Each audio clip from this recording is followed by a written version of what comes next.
సినీ కార్మికులకు న్యాయం చేస్తానని చిరంజీవి హామీ ఇచ్చారని టైగర్ రాజు చెప్పారు. నిర్మాతలు డెసిషన్ కార్మికులకు అనుకూలంగా లేకపోతే 30% వేతనం పెంచి 11వ తేదీ నుంచి తన షూటింగ్లు జరుపుతానని చిరంజీవి చెప్పారని టైగర్ రాజు తెలిపారు. నేను నమ్ముతున్నాము, మీరు న్యాయం చేస్తారనుకుంటున్నాము. లేదు అనుకుంటే చిరంజీవి గారు 2-3 రోజుల్లో మాటిచ్చిర్రు. ఆల్రెడీ మన ఫెడరేషన్ నాయకులు మేము అన్ని యూనియన్ సంఘాలలో చిరంజీవి గారిని కలవడం జరిగింది.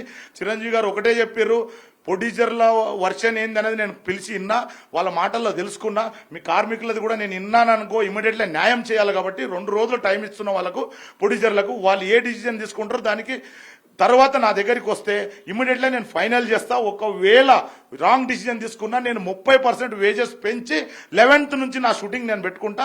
కార్మికులకు మాత్రం న్యాయం చేస్తా అని చిరంజీవి గారు చెప్పడం జరిగింది. ఆ మహానుభావుడు చెప్పినట్టు మెగాస్టార్ అందుకే అయ్యాడు. ఆయన 100% 11th దాకా ప్రొడ్యూసర్ల వాయిదా ఉంది.